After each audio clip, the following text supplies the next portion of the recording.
नमस्कार दोस्तों, मैं हूं अंकित और आप देख रहे हैं एएम गुरु। आशा करता हूं आप सब लोग बहुत अच्छे होंगे। दोस्तों, इसके पहले वाले वीडियो हमने देखा कि किस प्रकार से संविधान संशोधन किया जा सकता है और संसद को किस प्रकार की शक्तियां दी गई है। आज हम देखेंगे कि प्रथम संविधान संशोधन कब किया गया।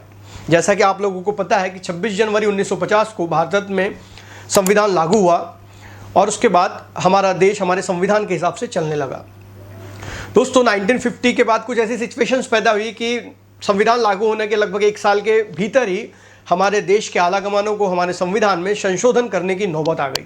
दोस्तों, हमारे संविधान के कुछ आर्टिकल्स थे जो आर्टिकल लोगों को अधिकार देते हैं। हमारा संविधान का तीसरा चैप्टर जो हमें मूल अधिकार देता है, उन मूल अधिकारों को लेकर लोग कोर्ट में पहुंचने लगे, तो उन मूल अधिकारों को ही कम करने के लिए प्रथम संविधान संशोधन किया गया। दो संविधान संशोधन बहुत इंपॉर्टेंट है जिन्हें हमें समझना है।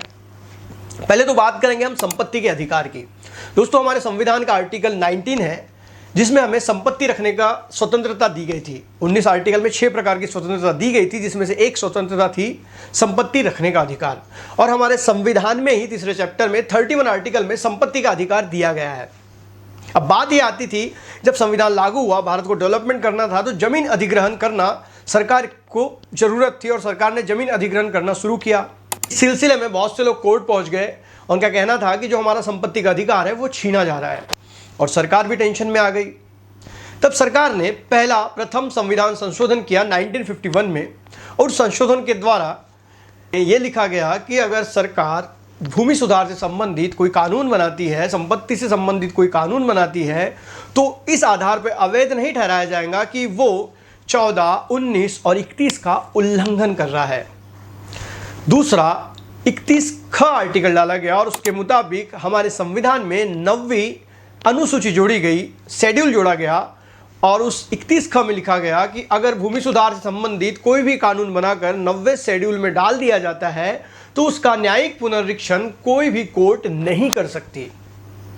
इस संशोधन के बाद बहुत सारे संशोधन किए गए और 14, 19 और 31 के उल्लंघन होने के बावजूद किसी प्रकार का कोई भी कोर्ट में केस नहीं गया।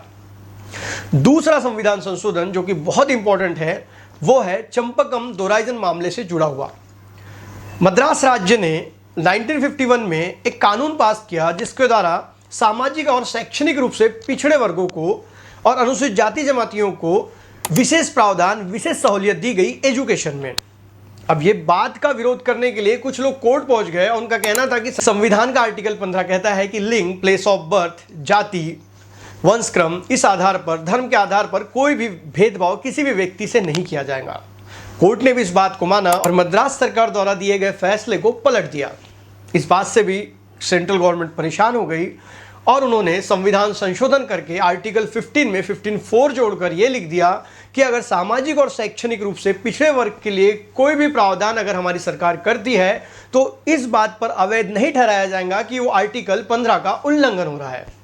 और तब से हमारे देश में रिजर्वेशन दिया जा रहा है, क्योंकि 15(4) स्पष्ट रूप से कहता है कि जो लोग शैक्षणिक और सामाजिक रूप से पिछड़े हैं उनके लिए विशेष प्रावधान किया जा सकता है। और दो इंपॉर्टेंट संशोधन प्रथम संविधान संशोधन में किए गए। दोस्तों, हमारा आर्टिकल 19 जो हमें बोलने की स्वतंत्रता देता है, इसीलिए हमारे देश में जो चाहे, जितना चाहे उतना भौंक सकता है। इस पर एक जोक भी है कि अमेरिका से कुत्ते भारत लाए गए तो कुत्तों ने भारत देश से जाने से मना कर दिया। जब उनसे पूछा गया ऐसा क्यों, तो उन्होंने कहा कि यहाँ भौंकने की आज़ादी है। ये तो जोक की बात हो गई, लेकिन हमारे जो बोलने की स्वतंत्रता है वो भी सरकार के लिए एक प्रकार का चैलेंज बन चुकी थी 1950 में। इसीलिए उस समय की तत्कालीन सरकार, जिसने 3 प्रकार के प्रतिबंधन 19 आर्टिकल पे लगा दिए। अगर आपके बोलने से लोक व्यवस्था चरमरा जाती है, आप लोगों को भड़का दे और बोले कि बस अब सरकार के खिलाफ उठ जाओ, लकड़ियाँ उठा लो, तलवारें उठा लो, तो इस प्रकार का आप प्रतिक्रिया नहीं दे सकते जहाँ पर आप लोगों को भड़काएं। दूसरा, आप लोगों को गुनाह करने के लिए, क्राइम करने के लिए अगर उकसाते हैं तो वो भी आपकी बोलने की स्वतंत्रता पे प्रतिबंध है। और तीसरी बात, अगर आप किसी देश का अपमान करते हैं और भारत देश के उस देश के साथ मैत्रीपूर्ण संबंध है तो उस समय भी आपके बोलने के अधिकार पर प्रतिबंध लगता है और आपको सजा हो सकती है।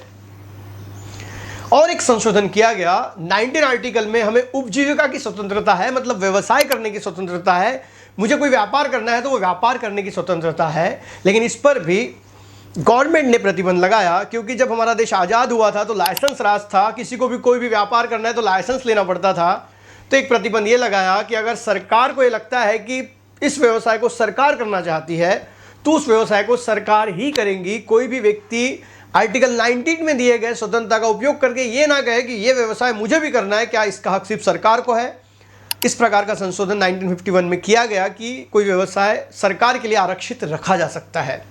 दूसरा संशोधन ये किया गया कि अगर आप कोई व्यवसाय या उपजीविका या कोई प्रोफेशन करना चाहते हैं तो आपको उसकी आहर्ता, मतलब आपको उस व्यवसाय करने के लिए जो आवश्यक चीज़ें हैं वो प्राप्त करनी होगी। फॉर एग्जाम्पल, अगर आप डॉक्टर का व्यवसाय करना चाहते हैं तो आपको डॉक्टर की डिग्री लेनी होगी। आप ये नहीं कह सकते कि मैं किसी डॉक्टर के पास गया और मैंने सब कुछ सीख लिया, अब मैं डॉक्टरी करूंगा। It is not possible. उसके लिए आपको वो सारी चीज़ें एलिजिबल होना पड़ेगा। इस प्रकार के संशोधन प्रथम संविधान संशोधन में किए गए हैं। आने वाले समय में हम भारत में जो कंट्रोवर्सी संविधान संशोधन हुए वो सारे संशोधन हम देखने वाले हैं। अगर ये वीडियो आपको नॉलेजेबल लगा है तो लोगों से शेयर करें ताकि ज़्यादा से ज़्यादा लोगों को पता चले कि हमारे देश के संविधान में प्रथम संविधान संशोधन कब हुआ और संशोधन द्वारा क्या क्या चीज़ें बदली गई। मिलेंगे अगले वीडियो में, तब तक के लिए अलविदा। जय हिंद, वंदे मातरम।